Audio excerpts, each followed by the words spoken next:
નમસ્કાર મિત્રો, વિડીયોમાં તમારું સ્વાગત છે। આજે આપણને સમાચાર મળી રહ્યા છે ભરૂચ લોકસભા બેઠક પરથી, યાની કે વાગરા વિધાનસભા પરથી। જ્યાં મિત્રો વિડીયો સ્ટાર્ટ કરતાં પહેલાં ચેનલ પર નવા હો તો ચેનલને સબસ્ક્રાઈબ કરવાનું બિલકુલ ભૂલતા નહીં, કેમ કે આપણે ગુજરાતની બધી જ ઘટના જ વિડીયો બતાવતા છે। મિત્રો, આજની વિડીયોની અંદર આપણે જાણવાના કે 2024ની જ્યારે ચૂંટણીના અન્ય ગણતરીના દિવસો બાકી હોય ત્યારે અલગ અલગ પ્રકારના વિડીયો વાયરલ થતા હોય છે।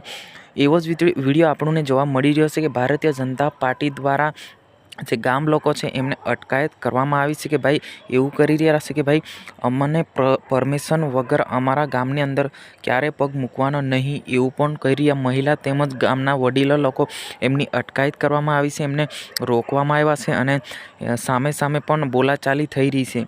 જ્યાં મિત્રો વાત કરવામાં તો હાલ જો ઘણા બધા જે ક્ષત્રિય સમાજ પણ વિરોધ કરી રહ્યા છે। જે આમ આદમી પાર્ટી એમ જોવા જઈએ તો ભરૂચમાંથી ખૂબ મજબૂત ઉમેદવાર છે અને જે ભરૂચમાંથી જે 7 વિધાનસભામાં જે આ વાગરા વિધાનસભામાં આવી ઘટના ઘટી હતી, તેમજ ભારતીય જનતા પાર્ટીના કાર્યકર્તાઓને અટકાયત કરવામાં આવી હતી।